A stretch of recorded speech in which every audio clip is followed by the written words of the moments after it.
Okay, welcome back. This is our discussion segment. Oh, today is Wednesday. Kekunume dalo na ina nabata puno so na pareto ka ayi no ngware tata. Dika ise me na Wednesdays I go to onye anara no Igbo so weno Igbo. Mane makwa na ina gbakwa ya ina me egwu agaba because this is this is English presentation, so sometimes he may we fed in ya mana aga na eme igotago dalo no. I never two knows so. Afambo Ijoma. I'm gonna AJ Kanokwa. Yeah, my name is Ajiruchuku Okabwe. While Ijoma will be doing the Asusibo, I'll be giving it to you. About the Zio.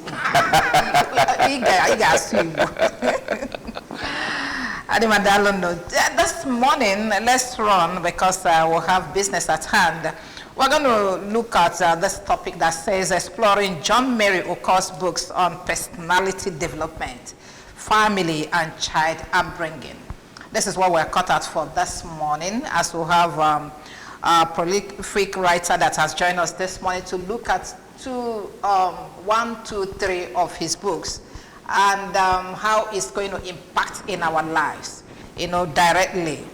And this is welcoming our guest this morning, JohnMary Olisemeka Ukor. He is a writer and a motivator. Good morning, JohnMary. Good morning, ma'am. Good morning. Glad to have it's you. Good to have you here. And well, before we'll continue with JohnMary, let's first of all look at his profile.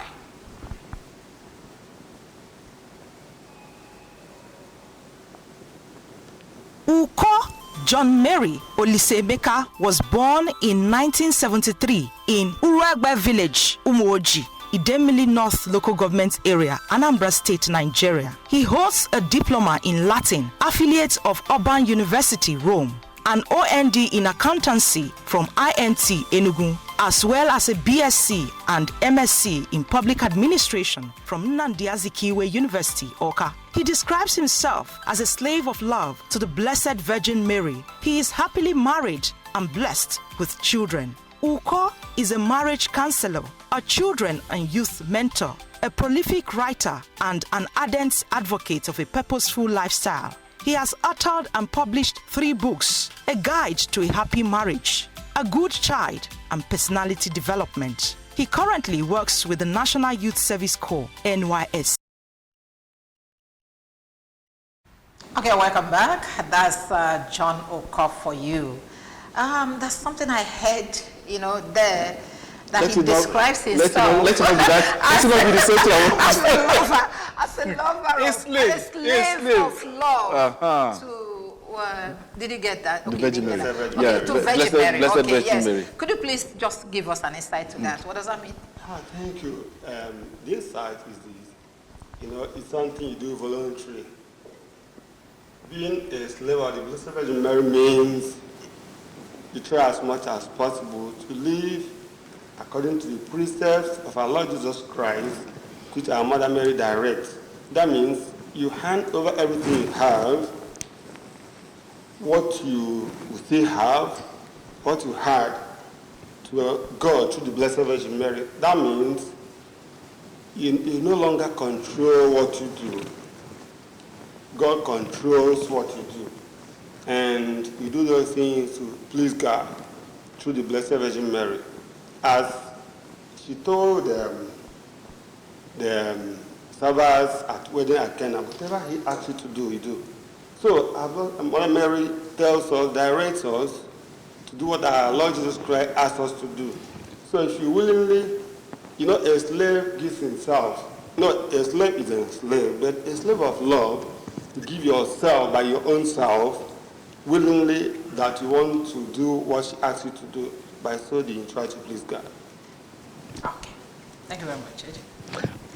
Well, some of your books are here with us on the table, and they can see display of it on the screen there. And the one that actually is of interest to me is this A Guide to a Happy Marriage, because before the good child will come, marriage will have to ensue. Yes. You understand? So this Guide to a Happy Marriage, give us the review of the book and the inspiration that was given to you that brought about this book. Yeah, my God, thank you. When you look at the society today, and when you look at a lot of marriages, you notice a lot of problems, counting from, disharmony, fighting, backbiting, cantankerous and pugnacious attitude everywhere. Sometimes when you go to the marriage tribunal, you see a lot of cases. When you go to court of law, you see a lot of files for divorce. Those in court of law, those in tribunal, are little to compare to those who are not living in peace. And it gives me a serious concern. And when I was younger, I think I observed a marriage that, I didn't like at all. Perhaps that was what triggered me over time, and God, through the inspiration of God, I was inspired and I started I wrote the first version 2006. So then I was not even married. What was the version? What was the first paper you used? Yeah, a guide to happy marriage. Happy marriage. Yes. So it was to try to correct all these anomalies, and we continue. I teach marriage course, and I orient the youth about marriage, and many people, even married people are not serious about that. Some are not serious. You don't enter into marriage just like that, because you know that marriage is not a dance you do with a handful of snuff. How people say, I can get to them.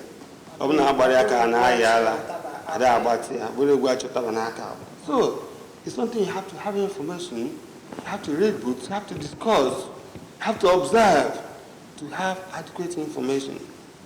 If you enter into marriage without at least knowing a lot of things about it. As of the time you wrote that book, were you married? No, I was not. So, what experience? From what I observed and inspiration from God. Even when I got married. I was going to ask you, looking at your profile, you went to seminary school because that's what that's the first certificate says, and then coming down, and then you landed in marriage. The church teaches, you learn, you observe, and inspiration comes. Okay. So all these come together, yes. Okay. So God can work in any way. So okay, but most times they say people write out of experience. That was why I asked you. You were not married, and you were able to know what is going on in marriage institution, and you were able to put it down. When I got married, I even noticed everything I wrote, nothing was incorrect. I have to just improve on them to show that the truth will always be the truth, irrespective of where it comes from. So based on this thing that you said, you've not even given us the detailed information in this A Guide to a Happy Marriage. Before you begin to tell us a little bit of this guide, so that people watching will definitely get to understand that if there's something I'm doing wrong, probably JohnMary will put it right, and let's see. Before we get to that place, do you, as a marriage counselor, before people actually get married, do you see the compatibility and the incompatibility between couples, and you tell them this thing is not going to work, there's no need even coming to start it in the first place? Compatibility is very key.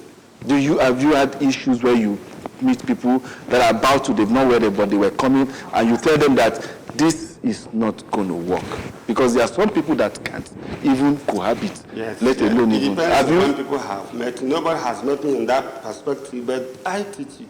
You teach it? Yes, okay. So that without compatibility, you don't talk about marriage, because you cannot live in alien, marriage. Two strangers cannot live, so you have to be compatible. I recommend up to 80% compatibility before marriage, and that remaining 20%, you have to bring it to the barest minimum during marriage, because you have to be compatible for you to live in peace. At some point, would you say compatibility is not slavery?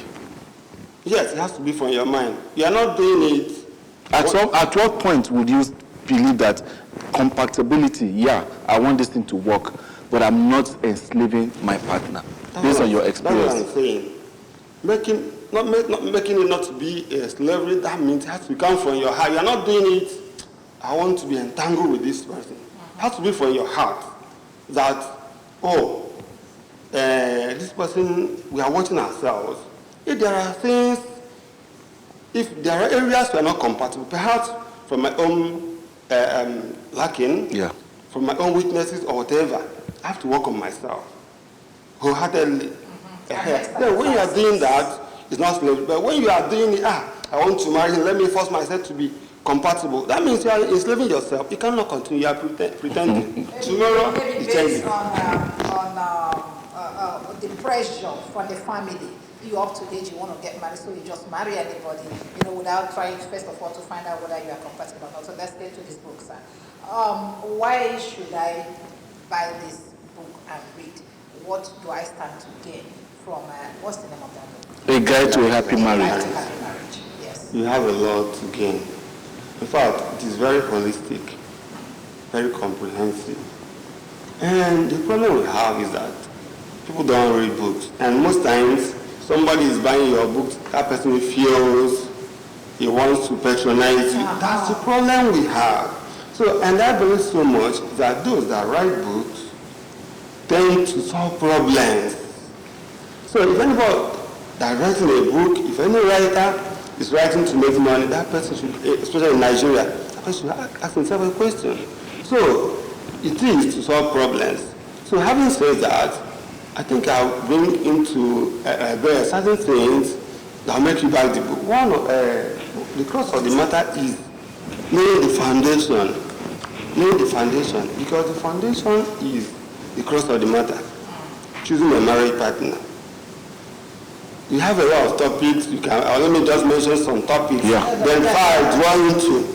We have discussed choosing a marriage partner. We have discussed courtship. Also discussed factors that invalidate marriage, because there are things that will be in place. Ab initio, marriage, you say, people think it is existing, does not exist. So we discuss those things. We're not going to take them in full. But no, we're not going to. I just want to. Where you talk about courtship, what is expected between two people that are in courtship? Okay. I wanted to start discussing the foundation first, if you wouldn't mind. Okay. Yeah. So I want us to choosing a marriage partner is a very critical part and a very critical moment in marriage process, because in building a house, if you make mistake in forming the foundation, that's a serious problem. So that's more reasons why choosing a marriage partner is very key. Very key, though interwoven with courtship, but it has to start from there.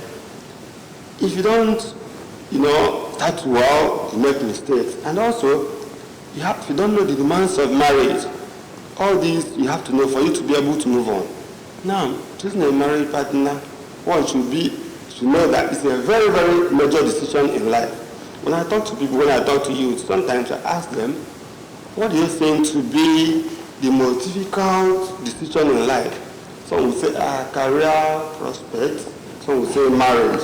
In the long after analysis, they will all agree that marriage is the most difficult decision you take in life, because if you get it right, we know that marriage is for better for worse. So if you get it right, you are there. If you get it wrong, you are finished. Your health has from earth. So the very foundation, you have to start by prayers. Prayer is very, very key. You have to pray, asking God to direct you, asking God to guide you, asking God to help you in all aspects of that marriage, in choosing most especially. And I have people say, those that live in glass house do not trust stones. Okay. So when you are praying, you have to try as much as possible to ensure that you try to please God. You are in good relationship with God. So that when you are praying, when God even out of his own mercy shows you certain things, you have that spirit of discernment to observe, to understand. So asking God to guide you, to pray. Then Latin says, laborare et orare. Laborare et orare. That means work and pray. You can't just be praying and you're not working. God will bring down somebody from the moon to come and tell you, this is my wife, this is my husband. So when you pray, you work. By working, you have to observe, you have to do actions by searching. So when you are searching, there are things you have to observe. There are things that have to be there as a condition of now. Love is very basic. True love, natural love, is not. My mom say they don't used to love a man. That their money is their love. No. So you have to know that natural love that inspire, that radiates from within, intrinsic. If not, you go and mess yourself up. Love from both sides, and you have to ensure that it's there. Sometimes men know when they love, men love, but sometimes women will not hide on that umbrella that Mama said that when she married the husband that she didn't love, she learned to love. How do you learn to love somebody when they are so love? But the Bible was telling us that a woman should be submissive now, and the man love your wife. Is that not what it is? Not making a mistake. Yeah. But in as much as the Bible has said that, it doesn't remove the fact that a woman has to love the man too. If you don't love it, if you go to a restaurant to eat, and they bring the food, look at it, you cannot eat. I've been opportune to spend time with elderly people, great-grandparents, and the rest of it. They said during their days, people were being betrothed to people. That betrothal? Yeah. Those that it did not work for will not tell you. Let me tell you, I have a practical example. I have a friend. But you see those family have 8 children, 10 children. The number of living in peace. Okay, it's not living in peace. Some people are compared to be in their marriages, whether it's working or not. Because of I tell you, I have an experience. I have a very close friend. Yeah. The family betrothed her. A family, those days, not long ago, in this. No, I'm talking about hundreds of years. I'm not talking about now. Betrothed her, in the long run, she didn't want, they were kind of forcing her. In the long run, she has to get married to that family. And the parents are late, and she's not finding it's in that marriage. In fact, the husband is very rich, but she's not enjoying the marriage. A lot of things are happening. Okay, let's move on. Let's move on for want of time. We'll have 3 books to review here. So let's get to the courtship. I asked a question earlier and you said let's lay the foundation. Now that we have laid the foundation, during the foundation is asking about family background, part of the foundation. 1. And then when you eventually get into why are you looking at me, AJ? No. This is your when you get into the courtship proper, what is involved? Okay. Can I visit you, sleep in your house, or however? How do we do the courtship? Oh, that's good. Courtship is very, very important, but those who are in courtship have to know their left from their right. In recent time, many people who are in courtship feel that courtship entails everything. In fact, when you are in courtship, you are married. You're not already married. It's a process that you want to see if you are fit to get married. If you suit yourself, in that relationship, it's an open relationship that your parents have to know. So they will be guiding. Okay, that's part of the prerequisite of courtship. Yes. Okay. That the parents have to know and be guiding you as veterans. Then you have to do your own part. But sleeping in your together it's not part of it. It's not part of it. It's not part of it. Okay. Because some wrong preachers have been in a church when one person said, if by tomorrow, if sleeping together is not part of it, what of if tomorrow they are not compatible? I said, no. Even the priest told him no. Okay, if you want to sleep with your intending husband or wife, that means if that one did not work, you meet another person, you keep sleeping. But then look at why we have problem there. Because that's why that school of thought came in. That most marriages break on the premises of we are not sexually compatible. Okay, and once you are not sexually compatible, the man goes out, the woman goes out. How can you live together as husband or wife? So that this is what you discover during courtship. Whether you are sexually compatible or not. During courtship, you have to discuss everything. You have to discuss it. Including sex? Yes, very important. That's the crux of the matter. Okay. You have to discuss it so that you ask yourselves what you want, so that you ascertain that both parties are sure that Sex is a very integral part of marriage. Sex is not what you play with and tomorrow you begin. So when you discuss with it, ask yourself questions, knowing that it's not when you say once in a week, or once in 2 weeks, or once in 1 month. No. There has to be almost always. Whether it's going to be a daily thing or so that not when your partner touches you, you say you don't. We're not having a sex therapy session when your partner. No, we're discussing marriage. I know we're discussing marriage, but this is not got to do. No. There's something you said. I get to shout necessarily. So there's something you said. Sincerely, I think we might even spend the whole time talking this marriage thing because there is a lot to actually talk about in marriage. You understand? And there's something you actually said that really caught me. And I believe that youngsters out there that are intending to get married anytime soon should actually pick from this. And that's what this generation has actually, the mistake they've really made. They are putting sex as a yardstick of determining marital status. Spouses.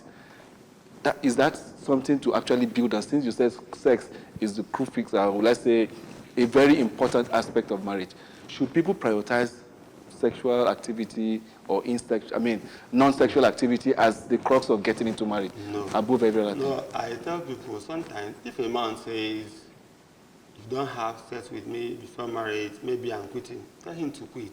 Because obviously he didn't love you. What if it's the other way around? If it's the other way around, still quit. Okay. Because that means that person because I could not want, maybe I want to be Christian and my would-be wife is telling me that then let me test this package before we get in. And I said I don't want it. Well, is that? Because sometimes people tend to, play God. Okay. Play God. Okay, fine. Let's get to the next chapter, which is chapter 5, where he said it's sacramental marriage. What does that mean? Sacramental marriage is, we are Christians, wedding in the church. Okay. Unfortunately, people who are Christians, we are not serious. Like Muslims, they will do things the way they do it, the way they believe. But we claim to be Christians, but when you get to certain things, we say, allow me, Father, you begin to say all sorts of things to kind of justify your... But sacramental marriage is very, very important. It's very key. So like, after sacramental marriage, the wedding is sealed. As a Christian, you can't just walk away.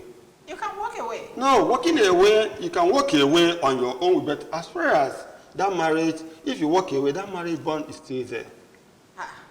If you walk away, that marriage bond is still there. How? When we are officially divorced? No. In church, let me say, in Catholic church, there's nothing like divorce. In marriage, there's no divorce. Except, in Catholic church, you don't divorce. No. Except if that marriage has impediment, ab initio. That means from the time you claim to be married, there was no marriage. That's what I say. Even when the ceremony, even when the ceremony has been organized. No, what if there's a life-threatening situation? Maybe the man is going violent, kill you, or the woman. That's separation. So that's separation. Okay, you separate. You can separate for your own life because life is very important. You have to be alive. So what do you do when you separate? What do you do? What do you do? You stay on your own. Then try to make pray and make peace. Then if it's not working, you can go back to the church. The church directs. But you don't just walk away in marriage. Are you saying that Catholic Church don't dissolve marriage? Catholic Church nullifies marriage that ab initio does not exist.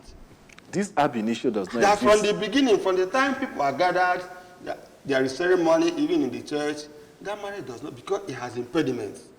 There are things that could impede marriage. Some impediments can come along. It may not start from the beginning, but as you live 5, 10, 15 years, the man started being violent or the woman started sleeping out or misbehaving. It's not an impediment. So it's not an impediment. Those are problems. Is it enough for the marriage to be dissolved or nullified? Let's use your word. No. If you have a problem, everybody should know that marriage is not full of bed of roses. Okay. Problems can come. There's one thing, what I wanted to say from the beginning. I want to tell us that the devil will not come and say, oh, my son, my daughter, go and enjoy your marriage. Go and... No, it does not do that. Right from the beginning, the devil wants to rubbish you from childhood, make you to be recalcitrant, to be deviant, to be irresponsible. And if your parents continue to guide you, perhaps you mature into youthful age, and if the devil continues to try and you succeed, when you get to the point of marriage, That's what the devil does. He wants to make you to be confused. So he make a wrong choice. The moment you make a wrong choice, you are finished. So that's more reasons everyone has to be, be on your toes. Try to work on God, with God. I hope so the young people in this place are listening. So that Those of when them you that don't are make that trying to mistake, get married. you will be able to get it right. Okay, we want to join you with this another chapter now, where you say that how you solve problems in marriage. Where did I even see that one? Okay, causes of the distasteful and the problems in marriage. Okay, we have. I think we need to drop that one and say problem solving in marriage. Okay, that's what I'm looking at. Okay, when you have this kind of problem and then there's need for you to sort it out so that that marriage will not be nullified. So how do you do that? You complain to people, you go back to the person that wedded you, or you talk to yourselves. How do you do it? Okay. I was saying something. So you don't allow problems to escalate. You begin to work on. So when you have entered marriage in a very normal way, having done all you are supposed to do, then you are living. And as I was saying, that the devil wants you to have problems. So when those problems come, you begin to dangle. And when it comes to the extreme, it becomes a serious issue. So it's important you pray before a problem escalates.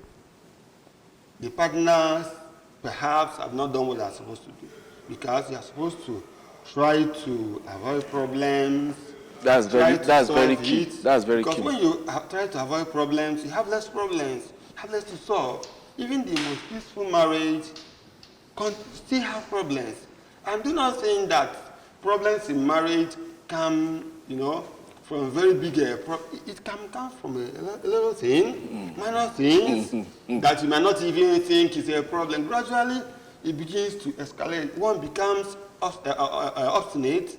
One becomes object-minded. It begins to grow gradually. And also when you don't have the Spirit of God, things will go wrong. But when the two of you have the Spirit of God, it makes you to move. That means, that's to say, one thing that will help you in marriage is two of you loving yourselves very well from the heart, and also two of you loving God individually.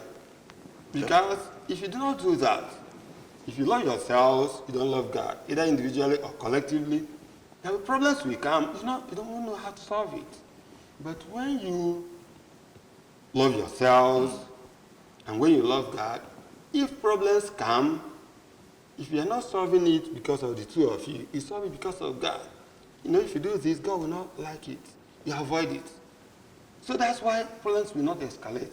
You're coming to your question, when it has escalated, and also it is also the person that knows God will know how to fix it. Yeah. Because for a problem to escalate, those people don't know God. If not, it wouldn't have gone to that level. So when it has gone to that level, who knows whether they will have that spirit of discernment or the spirit of humility to be able to know where to start solving the problem. But let us assume it has gotten to that point. It's for each person to go back to ask himself or herself, what's the problem? What's the causes? Okay. What am I not doing right? So if you have found out that you have done some wrongs, you have not gotten it right, you begin to make amendments and begin to humble yourself to apologize. Apologize abjectly. Not the type of apology people give. If you want to take, you take. If you don't want to take. Sorry now. Maybe I have My dear, sorry now. Sorry now. No, is it because of this small thing that you are, that kind of a thing? Okay. Okay, you also talked about communication in marriage. How do we do that as we conclude this book and take another one? Communication in marriage. Yes. Communication is very key. Yes. It's just like, as we are here, if you cannot communicate, it cannot work. And also, those who are into marriage should know that communication is very, very key. Communication is not being loquacious, not being talking too much, talking anyhow. He's talking to you and you listen and you get back to him. Is it just talking? You Sometimes can't you communicate with your body? No, communication is you are very correct. By sign, by law, by writing. I ask you what's making you there are people who, after marriage, they no longer send text messages to themselves. When they will say when I'm here in the house. Yeah, you can be in the office. I remember wanting and chat your wife or your husband, and he feels good and she feels good. So communication is very, very, very, very important. Very key. So it's not about, and also some people think that communication is discussing people. You don't discuss people. Those who have very important things to think, you don't discuss people. Okay. You discuss yourselves, you plan yours. There are a lot of things to do. But they say that your wife, your spouse should be your gossip mate. So you only gossip about yourself. Gossip about yourself. Don't gossip people. You don't have time for that. All right, let's go. Well, if the marriage is good, we're talking about the marriage book, and let's believe that a good marriage will definitely bring forth a good child. There was this survey that the DNA Institute of one hospital or organization in Lagos came up with. So I think about 2 weeks ago, saying 1 in every 4 child, you understand, is not biological parents in a house, in a home.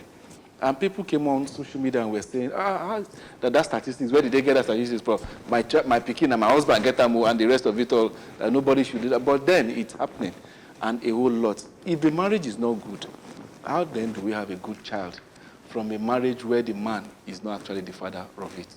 Thank you so much. That's why some people say that a lot of irresponsible adults and non-parents, hence, they cannot give what they don't have. Exactly. Latin says, no more that what non habit. If a marriage is not good, they cannot.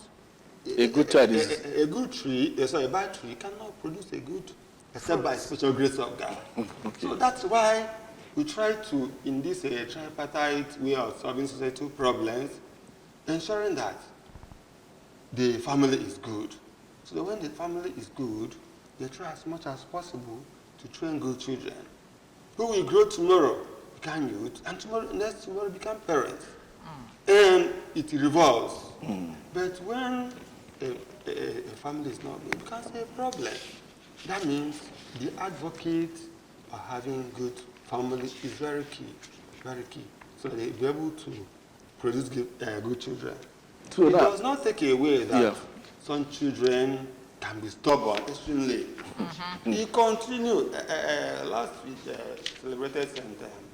Augustine and the mother St. Monica, who Augustine was so irresponsible, giving the mother headache. The mother kept praying. And in the long run, she succeeded. So when we, by any chance, have irresponsible children or who are recalcitrant, deviant children, we try to not to lose hope, because they can make you to lose hope. So you continue to train, continue to pray. Your story can be that of St. Monica. Or Augustine. St. Monica and Augustine. Okay, let's look at this book holistically. Who is this book written for? This adults book or children? Is written for children, written for parents, caregivers, and everybody that trains teachers, because it's very important. Now, people say, that's true. Yeah, so if only the parents read, they'll do their best. The child goes to school, and most times they stay more in school. If the teachers do not have what it takes to train these children, they continue to do whatever they could. In the long run, adequate results will not be achieved.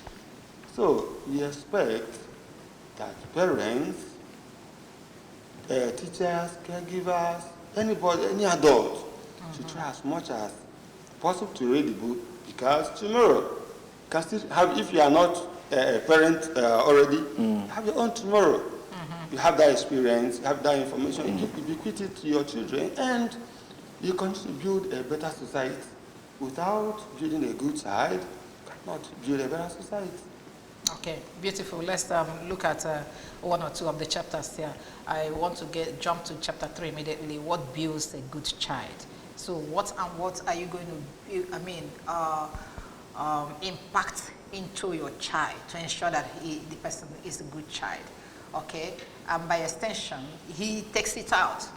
Because my mother will always say that na asị nwatakịrị na-azụrụ ya azụ na ọ bụrụ ya ka na-agba na parents ya ka na-akpọ iyi. That's the way we put it in my place. That you are abusing the parents. Because na nwatakịrị ama azụ onwe ya no nne na nna ya kwesịrị ịzụ ya. So na nwatakịrị ọbụla asị nwa na-azụrụ gị azụ. Azụrụ gị azụ means your parents did not do good work on you. Okay? So what do we need to impact on these children to ensure they don't bring this kind of insult to us tomorrow? Yes. Thank you very much. The children need to be impacted. What builds a child? A lot of them, we are going to take because of time. You train our children to be honest. Honesty is very, very key. When people say that a dishonest child can be a thief because he takes something, he hides it, he will not be honest about it. That means he can do a lot of, anybody who can be dishonest can do other things. Because do one wrong, one evil, you want to second it with another. So we have to train our children to be honest. That whatever you may do, be honest to me. So that even if heaven is falling, I know you're honest. If I'm treating you, I will tackling that issue you've done, not that you lied to me. But when you have lied to me, that means a lot of things could be latent that you wouldn't know where to start. So start train our children to be honest. Then a child has to be humble. Humility is very, very key. Any child that's not humble will not be able to make it in life, because in humility, they say humility is mother of all virtues. In humility, you accept fault, you apologize for it, you grow. Then in so doing, you are growing. Then also, you have to be respectful to everyone, not only to your parents. Train your children to be respectful to anyone, the teacher, caregiver, in fact, any adult.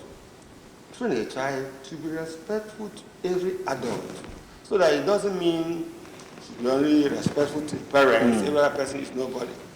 Unfortunately, sometimes it doesn't happen, but we have to continue to inculcate. If not, those children, sometimes after training them, they'll go out there in school, they will meet with their peers who will do a lot of things, and they begin to learn from what they see. That's why we try as much as possible to tell our children, forget about what you see out there. Forget about what you see out there. What your parents are telling you, follow it. Because they love you. Nobody will love you more than your parents. Nobody will love you more than your parents. And your parents want you to be good. So by so doing, they'll be there, respecting everybody, being obedient to everyone, and a lot of others.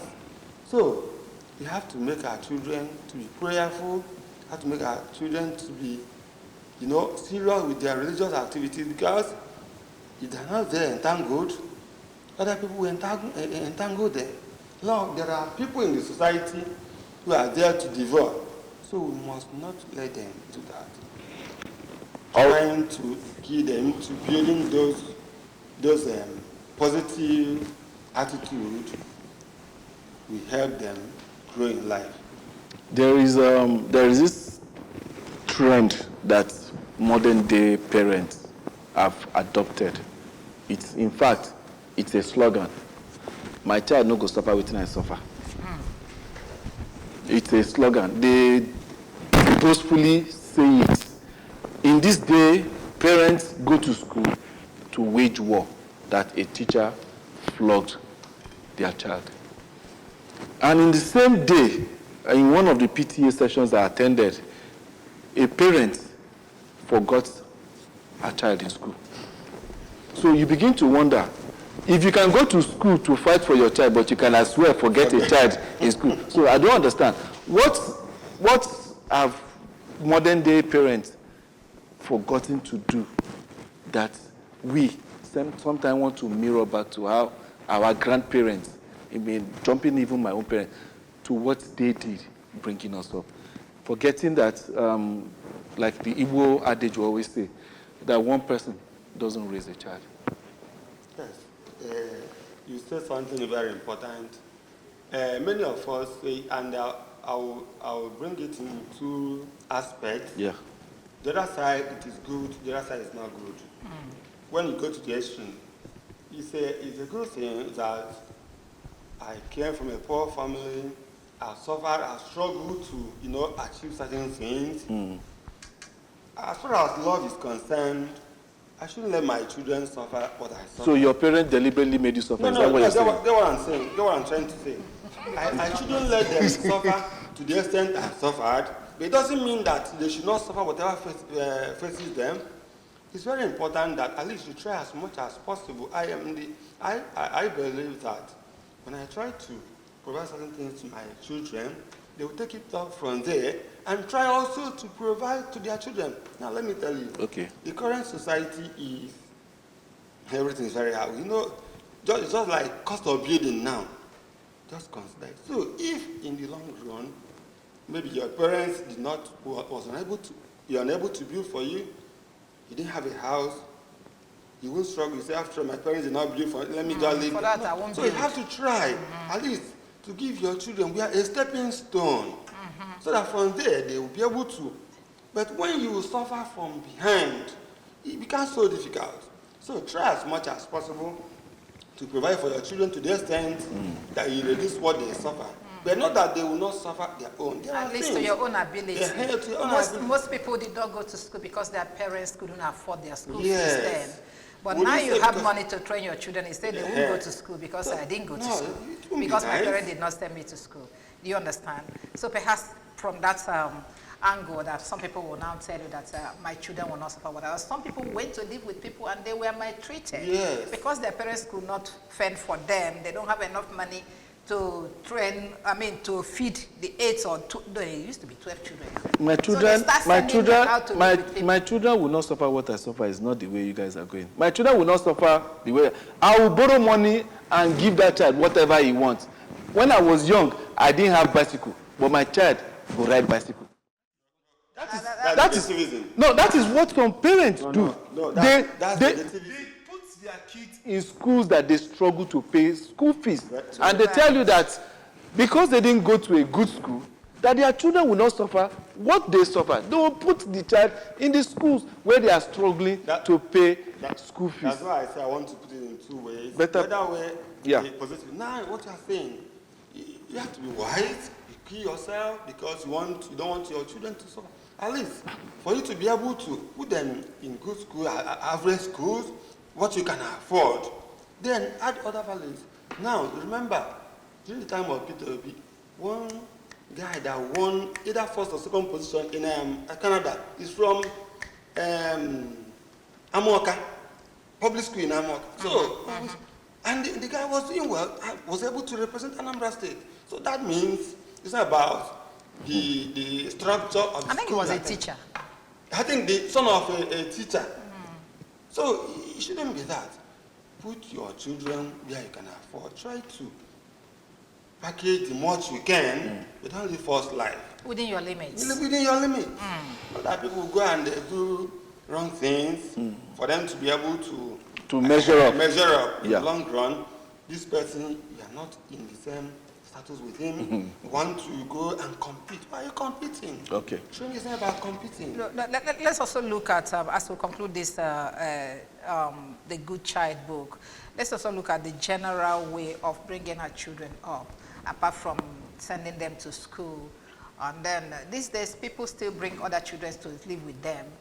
And there's this demarcation that this one is not my child, like I'm going to pick this book now for my child, and then I won't pick for the other one that is my what, because it's not my child. So how do we as parents do this to ensure that that's this balance in all these children? Because who was the governor that said it? The children that did not go to that, did not make it possible for them to go to school tomorrow, training only your children, that those ones are going to become criminals. Yes. And then hunt your children down. Okay, so how do we do to give a holistic approach to child upbringing? That's very important, because what you said is very correct. Some people have words, they don't train them. If you see the clothes they wear and you feel bad, you know that actually they are not of the same parents. So we encourage parents to try as much as possible to see another child as your own child.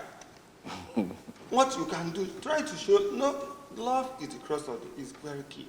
if you can love your other children, show them love the much you can, and also try to, apply equity and fairness.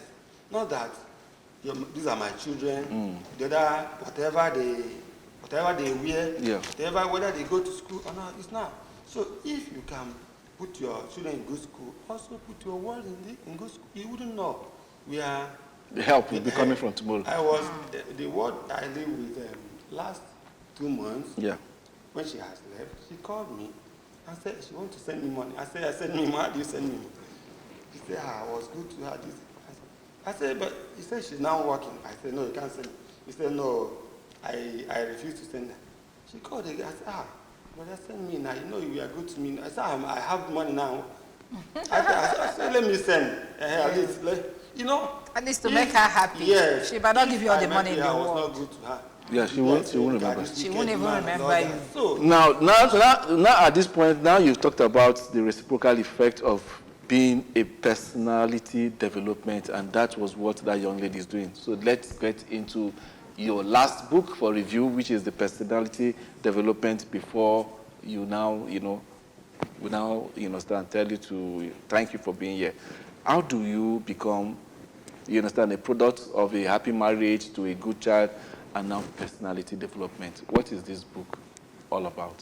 Okay, this book is a reorientation book. It's all about, in fact, it's all encompassing, talking about morality, talking about spirituality, talking about financial strength, health strength. It is all holistic. Just think about life. Having seen what people suffer in society, and also having seen the belief of many youth that when you look at the society, corruption, stealing, embezzlement, all that, a lot of things going on in society. A lot of them think it's normal, it's the norm. Evil. It's not like falsifying age. People falsify their age with impunity as if it's normal. Even sometimes if you want to, somebody ask, have you changed your age? No, if you don't change, you can't go to national youth service and you can't do that. And you feel, or you cannot get a job. People begin to embrace a lot of wrongdoings as a way of life. As a norm. Yeah, as a norm. So this book is to reorient. And also some believe that they didn't cut corners, they can make it. They can make it in life. So this book is holistic to rechannel, to tell the youth that they can make it being responsible. Yeah. And people see you as a responsible person, and gradually, it's just like somebody is a mechanic, you are doing well, you repaired your vehicle, and you ask you, this guy is good to go to. He repairs my, another person asks me, this guy is very good.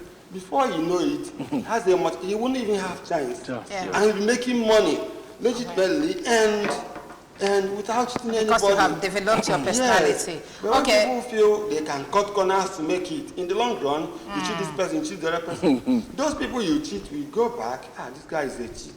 Before you know it, you lose everything you have. It's true.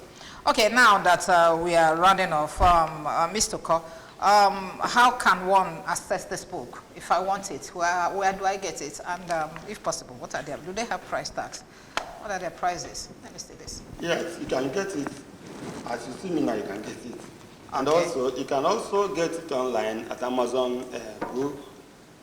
Then also, I have seen that people don't read books. So when you're even telling them to go to Amazon, you're like stressing them. And also, Amazon is buying dollars. So they say, how much do I have? So I have, because this book is award winner in 2012 during the Youth Achievers Forum. They won first position then. Wow, you are saying that late. Yeah. So I want to see a situation personality development where award winning have this book. Sometimes I don't know how to market it. Because when I talk to you, I feel you want to feel that you are doing me a favor.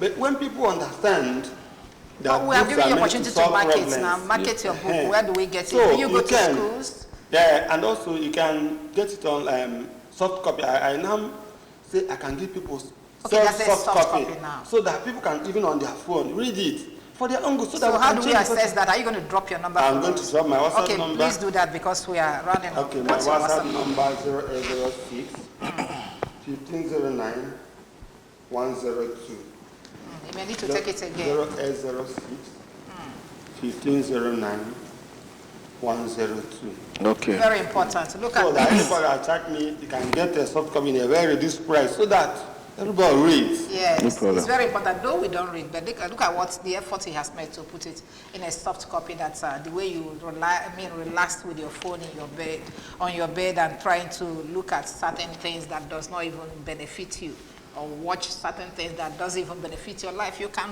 be going through this to improve your personality. And this, for young guys, I think I have to give this one to Ibuka. Where are they? Pascal. All those young guys. Okay, well, that's So you guys need this for you to know how to start. And then for all the children, all the parents, you need to get this for your children, please, so that everybody will know where to be at any point in time. Thank you very much. So, sorry, I forgot to say, anybody, any part of Nigeria, if anybody wants to, you can see we're built to that. Some of my friends are paying, we need sponsors. I want to say, we need sponsors so that some people feel they don't have money. Some of my friends are paying, have been giving to schools so that every child should read this book. I mean, let's get the children and the youth. It's very important. So if you can get sponsors, okay. so that we share to people. Thank you so much, because your attention is needed elsewhere. Okay, that's the much we can take now. Thank you so much for being here, talking about Ukor JohnMary Olisebeka. Thank you so much for having this good morning session with us this morning. Thank you so much. Thank you, sir. Yeah, and that's it on this segment. Up next is Catch the Bus. Don't go anywhere. The show continues after this.